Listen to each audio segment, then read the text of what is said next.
Hello guys, আজকে আমরা দেখব টাইপস্ক্রিপ্টের একটি গুরুত্বপূর্ণ ফিচার ইনাম। ইনাম কি, কেন ব্যবহার করি এবং ইন্টারভিউতে এর সম্পর্কে কি জানতে হবে, সব কিছুই শর্টে আজকে দেখিয়ে দিব। ধরুন আমাদের অ্যাপ্লিকেশনে একটা ইউজারের কিছু নির্দিষ্ট স্ট্যাটাস আছে, যেমন হচ্ছে অ্যাক্টিভ, ইনঅ্যাক্টিভ অথবা পেন্ডিং। আমরা চাইলে এগুলোকে স্ট্রিং হিসেবে লিখতে পারি, let's say my string active. But আপনি বলবেন হচ্ছে আমরা যদি হচ্ছে এভাবে ইউজ করি তাহলে এটা হচ্ছে একটা স্ট্রিং হয়ে গেল, তাই না? স্ট্রিংকে আমরা হচ্ছে আবার কীভাবে ইনুমিরেট করতে পারি, মানে হচ্ছে আরও লেটস আমার কাছে অ্যাক্টিভ আছে, ইনঅ্যাক্টিভ আছে, পেন্ডিং আছে, সো আমি তিনটা ভ্যালুকে কীভাবে দেখাতে পারি। ওকে, সো একটি বড় প্রজেক্টে একই ভ্যালু বারবার ব্যবহার করলে একটা টাইপও হতে পারে, মানে একটা ভুল হওয়ার সম্ভাবনা থাকতে পারে। এখানেই আমরা ইনাম ব্যবহার করতে পারি। লেটস সে ইনাম হলো এমন একটি ফিচার যেটার মাধ্যমে আমরা রিলেটেড নেমড কনস্ট্যান্সের একটি সেট তৈরি করতে পারি। এখন আমরা যদি আপনাকে দেখাই ইনামটা টাইপ করে, ইনাম স্টেটাস, এ হলো ইনার সাইন, অ্যান্ড এই সিগনেচারের ভিতরে আপনি যদি বলেন যে অ্যাক্টিভ, ইনঅ্যাক্টিভ,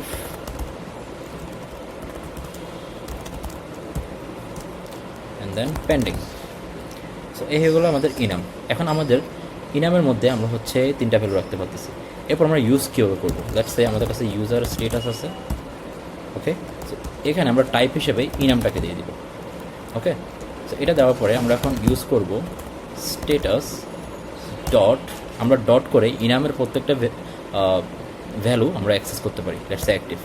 ওকে, সো এভাবে করে হচ্ছে আমরা একটা মানে ইনাম যদি বানিয়ে ফেলি, আমরা হচ্ছে আমাদের ইনামের মধ্যে শুধু অ্যাক্টিভ, ইনঅ্যাক্টিভ, পেন্ডিং ছাড়া আমরা কোনো হার্ডকোরের জিনিস আর দিতে পারবো না।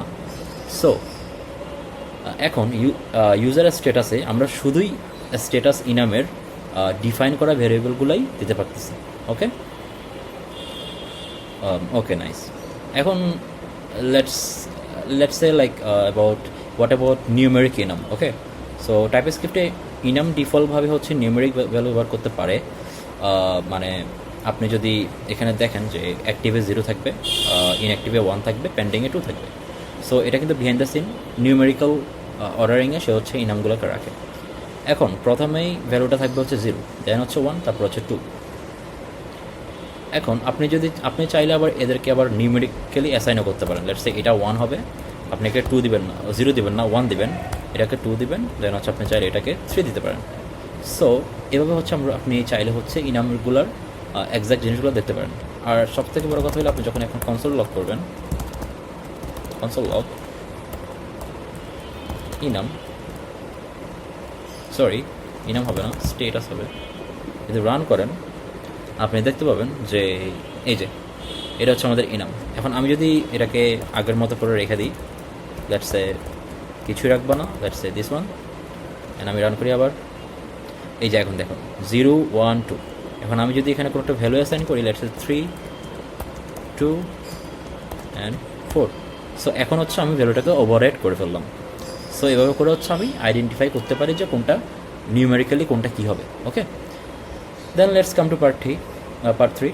দেন এখানে হচ্ছে আমাদের স্ট্রিং ইনাম। আমরা কি স্ট্রিং ইনাম ইউজ করতে পারি কিনা?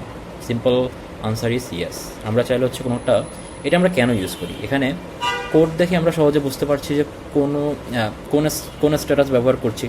এপিআই রেসপন্স, ইউজার রোল বা অ্যাপ্লিকেশন স্ট্যাটাসের জন্য এই ধরনের প্যাটার্ন আমরা ইউজ করি। লেটস সে আমরা হচ্ছে আমার এখানে যদি বলি যে এখানে অ্যাক্টিভ হবে।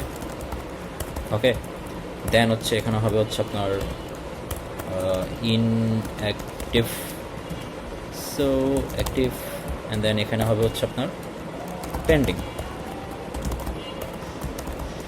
সো এখন যদি আমরা একটা রান করি, দেন আমরা হচ্ছে ওভাররাইড করে ফেললাম উইথ স্ট্রিংস। এখন আমার ইনামের প্রত্যেকটা আইডেন্টিফায়ার এখন কিন্তু আমার স্ট্রিং হয়ে গেছে। ওকে, সো এটা কিন্তু এপিআই রেসপন্স, ইউজার রোলস বা হচ্ছে অ্যাপ্লিকেশন স্টেটস, এই সমস্ত জায়গায় এই প্যাটার্নটা খুব বেশি দেখতে পাবেন। ঠিক আছে, okay, let's go to the let's say আমাদের হচ্ছে ইন্টারভিউ পয়েন্টসে কী হইতে পারে। এখন একটা কমন ইন্টারভিউ কোশ্চেন থাকতে পারে যে হচ্ছে what is an enum in TypeScript. কারণ আপনি বলতে পারেন যে enum is a way to define a set of named constants, অর্থাৎ রিলেটেড এবং প্রিডিফাইন্ড ভ্যালুসগুলো একটা মিনিংফুল নেমের মাধ্যমে অর্গানাইজ করার জন্য ইনাম ব্যবহার করা হয়। Simple as that. Okay, and তবে একটা বিষয় মনে রাখবেন, সবসময় ইনাম ব্যবহার করতেই হবে এমন কিন্তু না।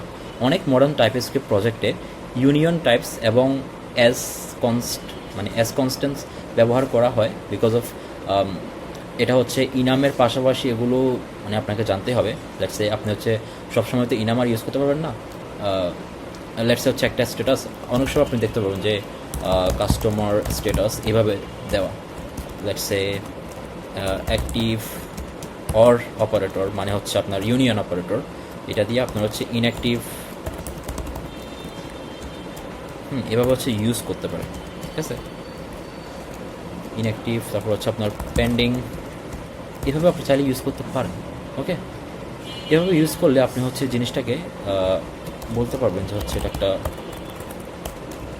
মানে অল্টারনেটিভ অফ ইনাম, মানে সাম অফ দ্য কেসে আপনি হচ্ছে এরকম জিনিস দেখতে পাবেন। ওকে, বাট নট নেসেসারি যে আপনি সবসময় এটা দেখতে পারবেন। আমারটা ভুল হয়েছে, এখানে এটা হবে টাইপ হবে।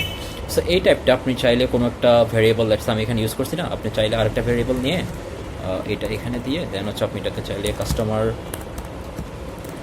স্ট্যাটাস দিয়ে আপনি এভাবে ইউজ করতে পারেন, এটা টাইপ দিয়ে। ওকে, তো এভাবে ইউজ করা যায়। ওকে,